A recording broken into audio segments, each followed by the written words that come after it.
Amber Ashes by G.M. Blackjack. Chapter 19, Trial by Darkness. Check this out, Bits said, holding out the dimensional device. He adjusted a few dials and pressed the main screen, opening a hole in reality. It didn't go anywhere Fluttershy or Applejack had ever seen. There was a city on the other side with high-rise buildings and a beautiful, clear blue sky. The portal itself had opened in a park with mostly pine trees. A unicorn levitating an ice cream cone stared at the portal, slack-jawed. Fluttershy waved at him. "Hello!" He turned and walked away, pretending as if he'd seen nothing. Applejack snorted. "I'd probably have done the same if I hadn't been dropped in the desert." Bit shrugged. "So, know whose this is?" "Never seen it before," Applejack said. "Me either," Fluttershy added. "Let's see. Process of elimination. And this would be Pinkie. Pink's world." "If her name really is that close..." "My bad," Applejack admitted, adjusting her hat. "At least she can go home when we find her. I think she needs it more than the rest of us." "Really?" Fluttershy asked. "Yup. She's not of the build for this. Her life is not one of work, but of creativity. She knows things, but she really, really shouldn't be exerting herself like this. Hides pretty well behind that smile of hers, don't get me wrong, but I wouldn't be surprised if this world has scarred her enough to break her." Fluttershy frowned. "Then we'll need to be there for her." "You're in luck then," Auburn said, trotting back into Bit's shop. "Bolt's found her. We can send her to you right now." "How do you know?" Applejack asked. "Phones." Auburn looked at the two's blank stares. "Devices that allow you to talk to ponies that are far away. All the experienced thieves have them in their ears." Empress did mention something like that," Applejack said. Auburn nodded. "I'm going to send you two to her." She pulled a small strand of green hair out of her thief outfit. "This is her hair. She's a living pony. You should be able to fold right to her." "I don't know anything about folding. And given your complete lack of magic, I'm not sure you can do it on your own. But Smith here," she gave Fluttershy the hair. "Mechanic, hold on to her. Smith, focus on the hair. Feel the magic flow through your wings. And think of the blue bolt. I want to see if you can do it." "Okay," Fluttershy said, pulling Applejack to her with a hoof. She focused her magic into her wings, piercing the hair between the very tips of her limbs. She had never been that good at teleporting, but she figured this probably wasn't like teleporting at all. There was no need to keep everything in mind. The destination, the distance between. Such things weren't as solidly defined in New Alice City anyway. So it probably all fell down to focusing on the connection. Instead of feeling the blue bolt, though, she felt a single point in the center of the hair, drawing her attention dramatically to it. "That's good," Auburn said. "You have it. Now, push." And then Fluttershy was falling. Everything was a kaleidoscope of colors, whirring past her at speeds so fast she couldn't even tell if there were shapes to discern in the patterns. She felt like spaghetti. And yet, despite the alien feeling, she somehow knew she was going right to the blue bolt. Pinkie would be with her, and they could save Pinkie from this horrific town, taking her home. Then all was dark. The star-crossed ship was a tumor on the endless sand, embedded into the grains like a parasite. The pulsing glow of amber coursing through it as it dug further and further into the ground only added to the image. It did not belong. The world knew it, but was powerless to do anything about it. Another world was not. "Engage," Quasar ordered. Dozens of portals opened in the sky around the ship. Immediately, the Starcross sent a pulse designed to jam dimensional travel, expecting to saw a few ships in half through the rapidly closing rifts. The Unity Helix had expected this, and planned accordingly. All ships used their faster-than-light devices to flash across the world boundary before the portals could destabilize. Not a single one was lost to the initial retaliation. For a single moment, the world was quiet, save the hum of various engines. The dark shape embedded in the ground contrasted heavily with the brighter, cleaner ships in the air. The Starcross were a disgusting lump. Almost all the ships of Unity were streamlined and sleek, or at least organically green. 36 ships pointed directly at a single one. They had the numbers. As expected, they did not have the firepower. As advanced as Unity was, they didn't hold a candle to technology created from the corpses of dead cosmic entities. Both sides fired at the same time. Laser weapons hit first. Unity's ships unleashed thin, narrow beams of color that were almost impossible to see in the light of day.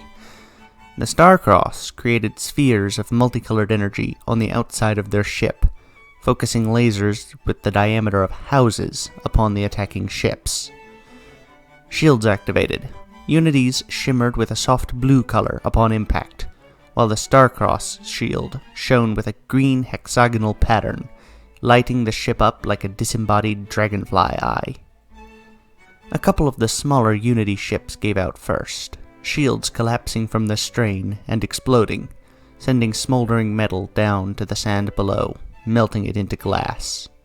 The other ships were able to absorb the immense attacks without overloading, sapping the energy off the assault to power their own shields. Magic circles began appearing around the Starcross ship, while Unity started launching more conventional projectiles. Complex, swirling bursts of power tried to entangle Unity's ships, while endless explosions bombarded the Starcross shields. Both sides unleashed swarms of smaller ships at each other, engaging in a complex dance of insect-like probes endlessly shooting at each other in an attempt to gain the upper hand. The initial fight was already over. There would be no easy victory for either side. Twilight noticed that it had already gotten too complicated for Rarity to follow. Rarity furrowed her brow. Who's winning? Twilight shrugged. No idea. We are, Rainbow asserted. Starcross is more advanced, but they're at a heavily disadvantaged position. They should be trying to retreat. As I predicted, they are not. Unity Helix beeped over the communicators. This means they must be close. You are clear to begin infiltration. Twilight nodded. Here we go. The three of them were sitting in the cockpit of a decent-sized fighter. Twilight's personal favorite, forged of metal and coated in amethyst for no reason besides looking amazing. One might think such a frivolous ship would be a useless pushover, but they'd be wrong. When you're the Empress, ponies find a way to make your stuff gaudy and useful. Twilight laid her hooves on the controls, feeling the rubbery surface beneath that would detect minor variations in her hooves' traction fields. She could have done this with her magic, but it wouldn't look anywhere near as cool. Ready? She asked, turning to her two passengers. Yeah, Rainbow shouted without hesitation. Rarity sighed. Sure. Launch the fighter thing. Twilight nodded. Here we go. She activated the wormhole drive, popping into existence right outside the Starcross ship's shields. It would have been vastly preferable to appear inside the shields, but the Starcross were evidently smart enough to think of that, jamming all dimensional or wormhole travel through spatial distortion. So instead, they just rammed into the shield at full speed, piercing it like a needle. At first, it was only a handful of atoms that poked through from the front of her ship, but it was enough. The tip of the fighter began to unfold like a giant claw, forcing the opening in the shields open wider and wider until she could pop right through. Twilight's ship was not the only one doing this. A few dozen others had made it through as well. Unfortunately, most of those ships did not have a spellcaster of Twilight's caliber on board, and they fell to Starcross point defenses, exploding in showers of color. With the large lasers occupied, Twilight's internal magic was easily able to deflect the smaller weapons, though the shield did flicker. she groaned, the recently refueled jitters. No matter what she'd done, all artificial methods of restoring spent magic gave her the twitches. It was hardly a danger to her, but it was quite annoying. "Brace for impact!" Twilight shouted. They rammed the hull as hard as they could, puncturing through the outer layer and coming to a stop in a large hallway lined with green runes that occasionally pulsed amber. To Twilight's shock, there weren't any soldiers waiting for them. "Sweet!" Twilight declared, popping open the cockpit and hopping out. Her hoof touched an ember rune, and for a moment it flashed a beautiful purple. "That's cool." "You too?" Rarity asked, jumping out and turning the runes near her a soft white. "That proves it," Rainbow said, touching her own hoof to an amber rune. Nothing happened, though she didn't seem bothered by this. "Proves what?" Twilight asked. "You guys have an Elements of Harmony situation. Get everyone together next to the runes of this world, and I bet magic happens." "Magic?" "Yeah, some kind of destiny thing is clearly going on here." "Down!" Rarity shouted, pulling Twilight's head out of the way of an enemy's soldier's shot. To her surprise, it wasn't a cloudy being, but a pale primate and 2 ponies, all 3 of which were wearing the runic armor. Twilight lit her horn in preparation to smite them, but Rainbow's wind took care of the 3 enemies with ease. "Okay, we need to move quickly. Their engineering is this way." The 3 mares galloped through the corridors, and with Twilight's longer legs, she was easily able to take the lead position of the group, actively slowing herself down so the others wouldn't be left in the dust.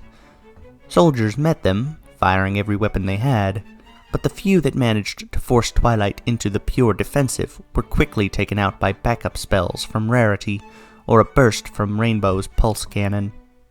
It was almost pathetically easy. The soldiers were of little consequence when they were split up like this, trying to defend from so many angles. They could never attack with a group of more than 6 at a time, hardly enough to even be considered a challenge. Rarity removed her sword from a fuzzy 6-armed creature. "How far?" "Not long now," Rainbow called. "It's either this door or the one after it." "You don't know? Not all star-crossed ships are exactly the same." Rarity groaned and threw her hammer into a pony that had appeared behind Rainbow. "I am having my doubts about this plan." "Why?" Twilight called, blowing the next set of doors off with an explosion spell, revealing a long corridor filled with red runes. "We're doing great. Doesn't even feel like a proper war right yet." Twilight lost all feeling in her legs and keeled over, flopping onto the ground with a pained groan. "What the—" Glimmer was standing at the far end of the hall, pointing her 2-pronged staff at Twilight. Held within the 2 prongs was a brilliant star of purple energy struggling to free itself. "This is all of your magic," Glimmer said, smiling innocently. "If I were so inclined, I could throw it on the ground and blow up everything for miles." Twilight tried to stand up, but even her bones felt like jelly. With mild horror, she realized she couldn't even sense magic anymore. Everything was just dull. Boring. "You won't," Rarity said, stepping forward. "You need your ship to survive." "Good eye," Glimmer admitted. "This is an awful lot of magic. More than the staff has ever held at one time before." "She can only hold 1 essence at a time unless she wants to use it," Rainbow said, walking to stand up to next to Rarity. "So we're good." Glimmer teleported her staff somewhere else. The teleport block evidently didn't apply to her. "I guess there's no use in bluffing." She lit her horn. "So, magic duel?" Rarity sneered. "I have practiced magic religiously my entire life." "Yup, and if this were a fair fight, you'd almost definitely win, especially since there are 2 of you." "You have friends?" Rainbow asked. Glimmer shook her head. "Nope, I just know how to use the runes." She plucked a red glyph off the wall and threw it at Rarity. She met it with her hammer and smashed right through it. But the effect of the runes still went off. Blood started pouring out of her ears, nose, mouth. Runes are curious things, Glimmer said, tearing another one off the wall. In their natural form, they exhibit highly unusual and specific properties. Usually, artificial altercation removes these properties. But in the case of this hall, well, it was installed without breaking anything down. I hope you like excessive bleeding. She deflected a few attacks from Rainbow's pulse cannon using nothing more than her telekinesis. With a smirk, she hefted another rune from the wall and threw it at Rainbow. The Pegasus twirled around it and sent a gust of air at Glimmer, only for a defensive spell to dissipate the wind harmlessly around her. She retaliated with a simple laser Rainbow tanked, charring one of her back legs. She used her momentum to deliver a roundhouse kick to Glimmer's face. She hit something. Hard. Ah! I do love magic armor. Rarity embedded her hammer into the other side of Glimmer's face, resonating with the magic armor. There was a satisfying crack as Glimmer's jaw shattered, but Rarity wasn't done. She drove two swords forward, piercing through Glimmer's sides. When Rarity tore the swords out, Glimmer blinked in surprise. She tried to say something, but her jaw was cracked. Her horn lit, and Rarity prepared to defend against a desperate last-minute attack. Instead, Glimmer cast the fastest healing spell Rarity had ever seen.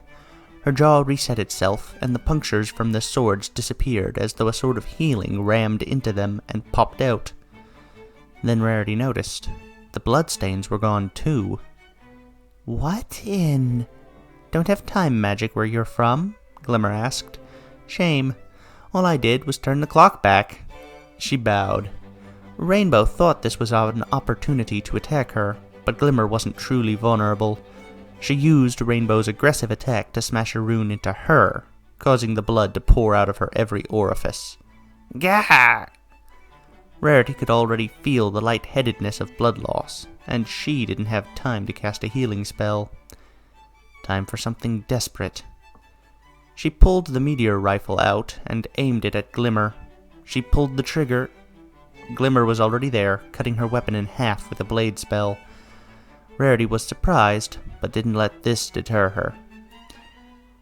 She cast an explosion spell with her horn, tossing both her and Glimmer to the side. It heavily damaged both of them, but Glimmer undid everything. A bit desperate, don't you think?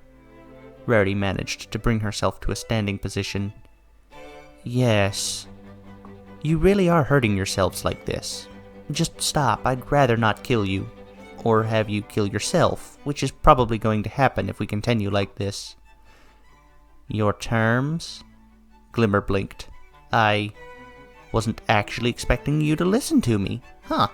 Thanks. The Determinators get so boring and tragic after a while. My terms are simple. Stop attacking, and you don't die. I'll even heal you up. Glimmer's ears twitched, picking up the sound of the door at the other end of the hall opening. She whirled around to see Rainbow flying into the engine room. Well, I've been duped. Too bad it doesn't work. She teleported Rainbow back into the hall and smashed a rune over the Pegasus's head, flattening her into the ground. A for effort, really, but without Twilight, you two just don't have the magic to take me out. It was at this point all of them heard the scraping. A sharp, eerie noise of something unnatural dragging its point across a metallic surface. As it approached, they could make out a gurgling as well, accompanied by a disgusting drip, drip, drip. Whatever it was behind Twilight, and she didn't want to spend any effort to look at the thing. The reactions of the other three ponies in the hall were enough to tell her she didn't want to look. Despite her heavily injured state, Rarity managed to put a hoof to her head. It hurts. Glimmer cast a spell to cover her eyes in a blue aura. Not falling for your tricks today. What's the embodiment doing here? Rainbow shouted. You really don't know what's going on, do you? Glimmer started, only for a black, snaking tentacle to grab her around the stomach and pull her behind Twilight. there was the sound of gnashing teeth. Glimmer's response to this was an explosion of magic powerful enough to toss Twilight, Rarity, and Rainbow all the way across the hall and into engineering. There were numerous consoles littered all around, far too complicated to figure out. However, there was a single bright blue rune floating in the middle of the room inside a glass tube. Twilight had no doubt. Break that, Starcross wouldn't like it. But she could also see the battle taking place in the Hall of Red Runes. Glimmer was no longer smiling. There was an immense grimace on her face as she battled the creature. Twilight, in all her time, had never seen something so wrong. It had eyes from more animals than she could identify, mouths in places that shouldn't have been physically possible, and it moved as though it didn't belong. She got a mild headache just from looking at the thing. What in the galaxy are you? She decided the answer to that question wasn't important. It had given them the opportunity. She was going to take it. Rarity's hammer was sitting at her hoof, an artifact of great enchanted power. All she'd have to do was tap the glass surrounding the rune, and the entire thing would come down. Without magic, she would have to pick it up with her hooves. I have no traction. She tried her wings, struggling to reach the hammer. You and your master won't get what you want, Glimmer shouted at the beast. Capella is rightfully ours. The beast, if it understood her, gave no indication. It continued to attack, resulting in more magic explosions it shrugged off like nothing. Twilight curled her feathers around the handle of the hammer. With a weak smirk, she tried to lift. She popped a joint in her wing for her efforts. Twilight Sparkle, Empress of Unity, let out a whimpering cry of helplessness. There's nothing I can do. A blue telekinetic aura gripped the hammer, lifting it into the air and out of Twilight's wing. The weapon found its way to Rarity's careful hooves. The enchantress was covered in her own blood, and every step was marred with horrible shakes. She should have passed out long ago. But never, ever in her life had she backed down when ponies needed her. Even when she was sure it was hopeless, she would strive to the absolute end. Twilight had to admire that. Rarity took in a sharp breath, hefting the hammer over her head. She screamed, bringing it down on the glass. And with that, Queen Rarity, the enchantress, saved her world from the Starcross Society. The glass cracked from the hammer's impact, and the rune flew out, cracking into two pieces along the far wall. Power stopped flowing to the shield and the drill. The Starcross ship had backups, yes, but the backups that would kick in instantly had been destroyed or partially damaged by other teams. A window opened where there were no shields. Unity took advantage of the opportunity. One of the massive missiles of theirs hit the ship square in the side, taking out an immense chunk of the behemoth. It tipped over, careening to the ground. Everyone inside experienced their rooms twisting sideways. Rainbow and Rarity didn't care, the former because she was too busy cheering, and the latter because she had passed out. Twilight, on the other hand, got flopped around like a fish and let out a disgruntled moan of pain when the ship finally settled. Looking up, she could see the crimson hallway. The dark creature was gone. Twilight had no idea where it went. Glimmer was there, looking down at them through the doorway that was now on the floor. Well, looks like you win, Glimmer sighed. Don't tell Scarcity I let you live. I don't think she has any idea of honor left in her body. She teleported away. Well, Twilight thought, guess we won. She glanced over to Rarity. Unity Helix better get here quick. She needs attention. Rainbow Dash, better known as the Blue Bolt, knew how to live off instinct. Most ponies would fall instantly to the impossible monstrosity attacking them, but Bolt had lived and breathed the complex folding nature of New Alice City for most of her life. She was able to follow the creature's movements. The tentacle may have looked like it was to her left, and the claw on top, but in reality, they were coming from her back and underside. She twisted to the side, folding through space to pop out in front of Shine. Bolt held no delusions. Whatever this creature was, she couldn't fight it directly. But it seemed to be keyed to the unicorn, so he was going down. Her hoof made direct contact with his face, sending him back into the creature. The creature's lower half unraveled, allowing Shine to pass through unharmed. Shine grunted, grabbing Bolt in his telekinesis. Why we have chosen here for our confrontation, I will never know. Bolt shrugged. Should have thought that through, huh? She was no spellcaster, but she was able to use the power in her wings to tear out of the stallion's grip. She prepared to charge him again, but she caught Pinkie cowering out of the corner of her eye.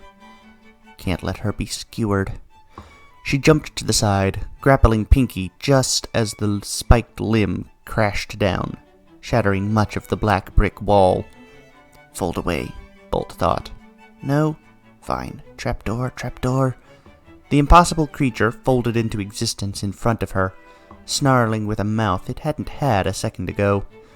Bolt had to pull back to avoid being torn to shreds. You won't be escaping, Shine called. We aren't some simple spirit. I figured that, Bolt shouted. Which world are you from? Shine smirked. Me? Here. My friend? Wouldn't you like to know? Bolt had to fold out of the way of the monster again. I'm not going to be able to dodge every time. Notebook, Pinkie said, tapping Bolt. I need that notebook. Little busy right now, Bolt shouted, ducking under another spike. This thing isn't exactly easy to look at. I got you in this situation. I can fix it. You're The spike grazed Bolt across the wing, dropping her to the ground. Ah! Pinkie whimpered. The two mares were on the ground, prone to an attack. The beast pulsed disgustingly in anticipation, pulling back one of its many sets of lips to expose rows upon rows of razor-sharp teeth. Well, at least this is a cool way to go out. Take this! Applejack swung an axe down on the monster's top. The blade glowed with a brilliant light, casting the alley in the previously unknown tone of day. The blade seared right through the beast, splitting it in two. Through the slit, Bolt saw Fluttershy. In the mesh, she'd seen Fluttershy freeze. Her expression was always blank, uninterested, distant.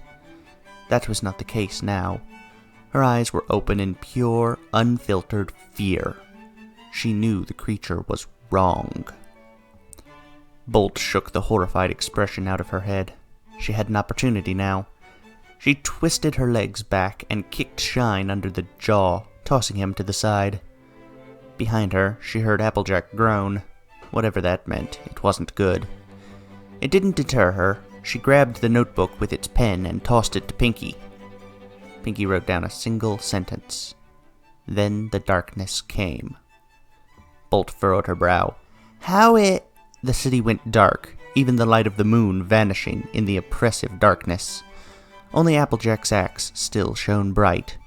Bolt froze. That was impossible. There was always warning when the darkness came. It couldn't just be summoned. You're fools, Shine grunted, standing back up. You think the moon will help you? Pinkie giggled, eye twitching. You don't know the moon. Bolt turned her gaze back to the impossible creature. It was now two. Applejack had been discarded to the side, laying at the hooves of Fluttershy. There was no blood, but Applejack was barely moving. And there it was, the dimensional device. If I move, the darkness will take me, but if I can grab that... The darkness solved her quandary for her. A deep, oppressive smog lifted out of the ground, taking the shape of an immense hand. Within the creature's palm was a shining eye, the whites marred with the patterns of the moon. It saw the halves of the creature and grabbed both of them tight. Now or never.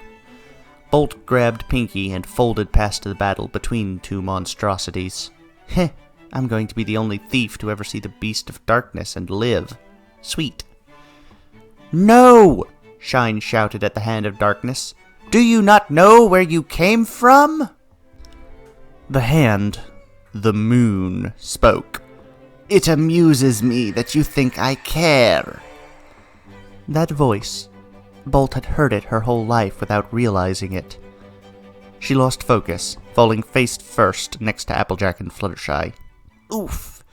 With a hiss of pain, she pulled herself off the ground. Her face burned. That's gonna leave a mark. Bolt pulled the dimensional device out of Applejack's pack and tapped the screen, opening a portal to a bright city park in the middle of the day. Huh. Nice. Get every pony through! Bolt shouted, picking up Fluttershy and tossing her surprisingly light, armored figure through the opening. Pinkie, breathing heavily and in clear panic mode, still managed to grab hold of Applejack and dragged her through as well. No! Shine shouted. Hasta la vista, sucker, Bolt said, giving him a mock salute with her wing. Rarity woke up to see Twilight standing over her, casting a healing spell. For a moment, Rarity felt immense pain from her wounds, but the magic quickly repaired the nerve endings, so the shock was only momentary. She groaned, closing her eyes tight. You did it, Rainbow said, shooting her a wink. Saved the world. Rarity forced her eyes open, glancing at the pillar she had smashed, now tilted sideways with the rest of the ship. I did it? Twilight nodded, an awkward motion, seeing as she had several wires plugged into her horn, winding to a glowing box shimmering with thaumic energy. When you smashed it, the shields went down. Ship toppled over like a domino. They didn't finish digging. Good. Rarity stood up, stretching her legs. Glimmer? Teleported away. No sign of scarcity at all. Rarity nodded. A coward, too. Hey, she's not you, Rainbow reminded her. You're a hero. Rarity wanted to object, but stopped. She realized Rainbow had a point. She had been the one to deliver the final blow, the one to save everything. What little magic remained in her world was now safe from the Star-Crossed Society. This was a staggering victory. She couldn't remember the last time she'd felt like this. Smiles look good on you, Rainbow said. Rarity let herself laugh. I've smiled before, Rainbow. Not like that. Rarity shrugged, wiping some tears from her eyes. Maybe not. Twilight nodded. We're currently going through the Star-Crossed files to learn more about what they were trying to do. And by we, I mean the Unity Helix is combing through it all. He's not done already? Twilight raised an eyebrow. If you must assign a gender to it, use she. It prefers it, though. That's unusual, but alright. Regardless, it has to process through a dimensional connection, which is slower than a direct uplink. Shouldn't be much longer, though. But... Twilight frowned. Rainbow, what was that thing? Eldritch creature, Rainbow answered. From a universe where physics don't line up with standard 3 dimensions. Looking at eldritch universes tends to drive you mad, or tear your body inside out, from forces it isn't prepared to deal with. I think that was a being from the Eldritch Embodiment, a multiversal society of eldritch creatures, but I can't be sure. It didn't say anything. It was helpful, Rarity pointed out. Why? Rainbow shrugged. I don't know. Eldritch creatures often don't think like we do. Sometimes you'll be able to say, oh yeah, he attacked because he was angry. Other times they'll do things for reasons you can't comprehend. It's hard to deal with them. Do they all give you headaches? Unless they're hiding behind a perception filter, yeah. Rainbow laughed nervously. The bigger ones cause irreparable brain damage. Joy. Rarity shook her head. Well, what now? Rainbow shrugged. I'd think the quarantine on local universes is over now that this ship's power has been gutted. My dimensional device should be sending out a distress signal to Merodi Universalis now. They could arrive at any minute. Wait, This ship was causing the quarantine? Twilight asked. Maybe not, but what else could it be? They needed me to cast my dimensional spell to follow me back to the Crystal Sea. What? They didn't know how to travel. But, Rainbow scratched her head, they're stuck just like me. Maybe. But who would do that? Who could do that? My world is one big star corpse, right? Rarity asked. Upon receiving a nod from Rainbow, she continued, could it have recognized its old enemy and tried to trap them? Maybe. I've never seen a rune this large, but runes don't act with intelligence, far as I know. The embodiment, then? Rainbow furrowed her brow. You'd need one of their higher deities to do something like that. And one little demon helping us out does not mean there's a monstrous world-eating monstrosity around. It'd be hard to miss one of those if they were involved. Between the two of you, you should have detected something. New Alice City, Rarity said, eyes wide. That place just felt wrong.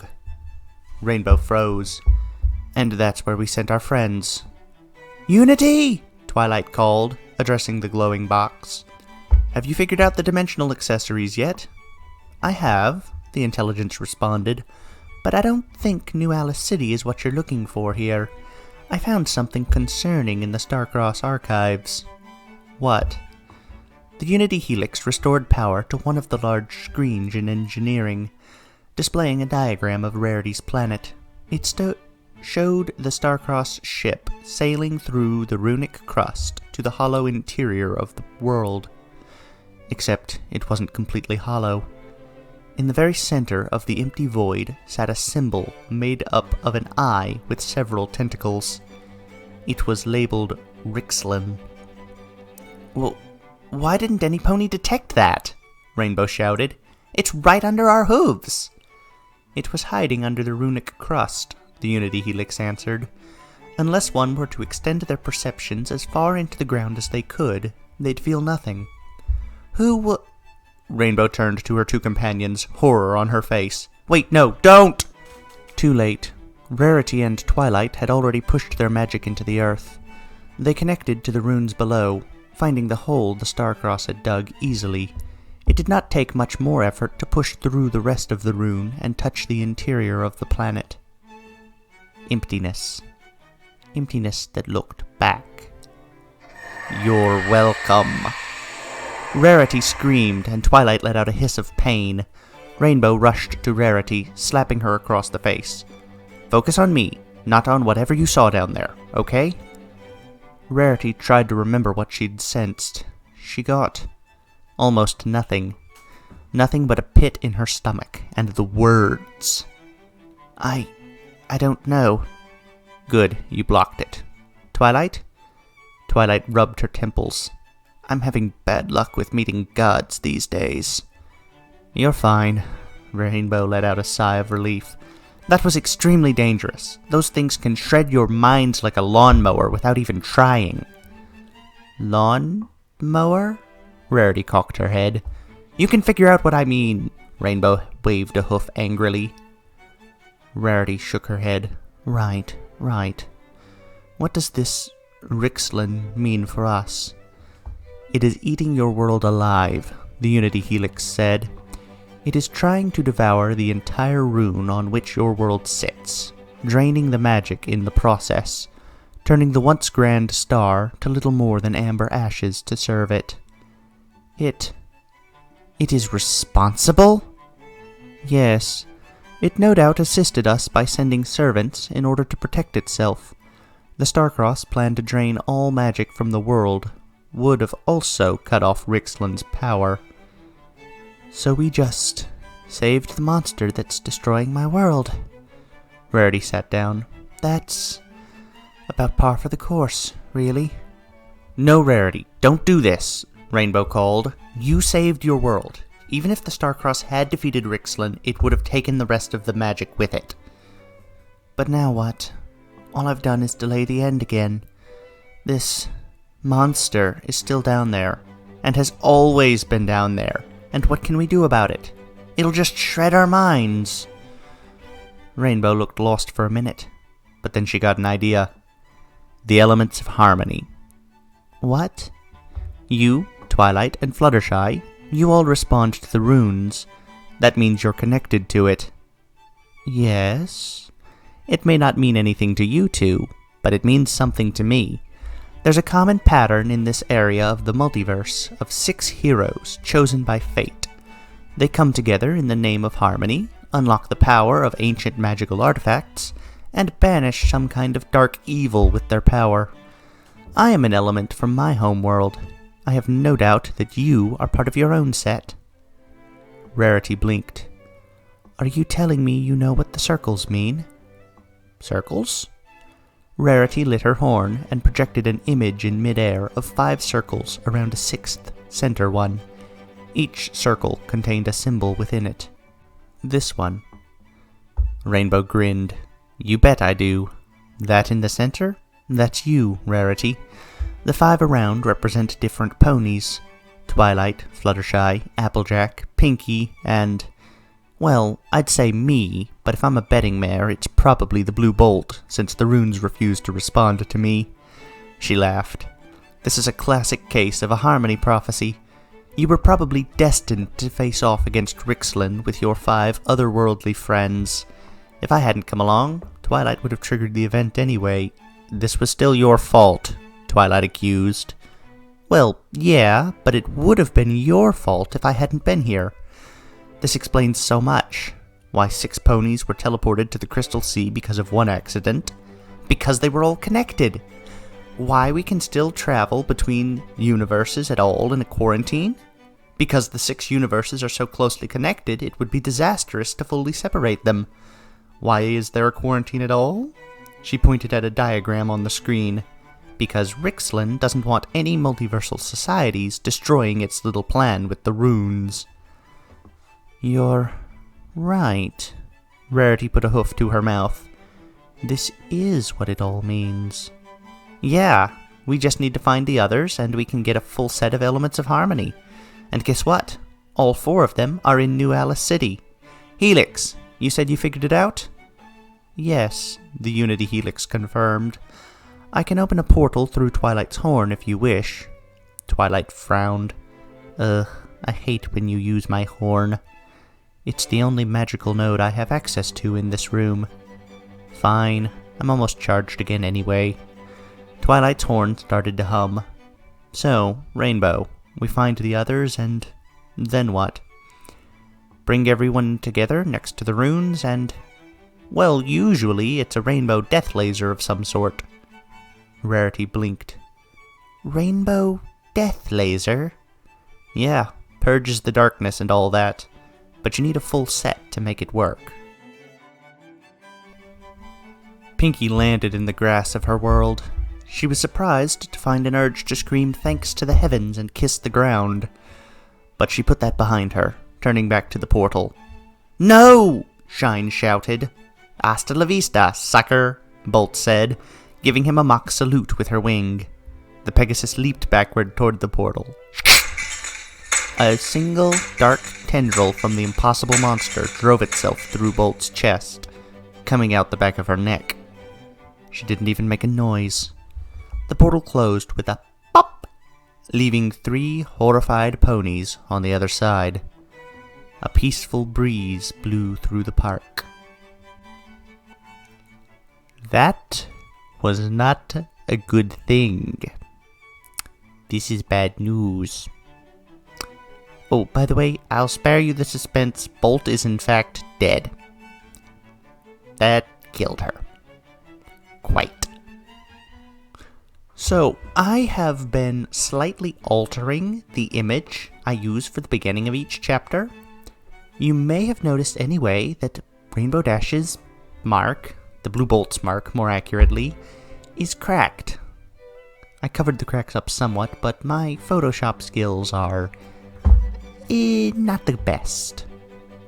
Past this chapter, I'm going to be going and using the original picture because, yeah, one of our elements just died. That's not good news. Okay, next. It's a personal favorite of mine whenever two groups meet, one with the vast technological advancement, and one with numbers. It's something I personally enjoy, and this showdown between the Star-Crossed Society's one injured ship that's not on its best legs, and the entire fleet from Unity was an excellent example of such an engagement. I really like those. I don't know why, it's just something I like. I hope you all enjoyed it too. And I think I mentioned this earlier, but now we see that the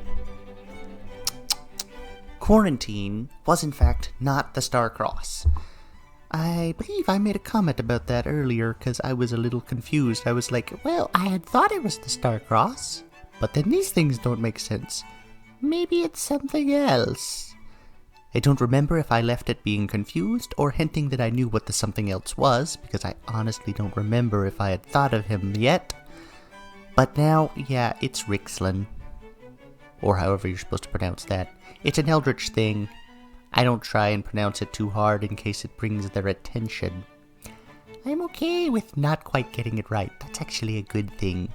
It'll stay Rixlin. Rainbow Death Laser. Isn't it usually not just death? Like, most of the times I see it, it's petrification, banishment, depowering. I have seen it death, but most of the time the Elements of Harmony isn't a straight death laser. You know, it's not really a great example of harmony to just kill off the opposition. That sometimes is the way things will go. And I don't get the impression we're gonna have a redemption arc for Rixlin. I mean, it's possible, but actually, you know what? I remember what happens to him. I'm not gonna say whether he lives or does not live, but I will go ahead and say Rixlin is not reformed. I doubt this surprises anyone. Ooh, one more thing. Those comments, first when Twilight mentioned that the shield flickering was no danger, merely an annoyance, and again, even more so when she mentioned that it was almost too easy, right before Starlight showed up. Oh yeah, as soon as someone goes mentioning how things are too easy, there's a good chance things are gonna go badly. I saw that coming.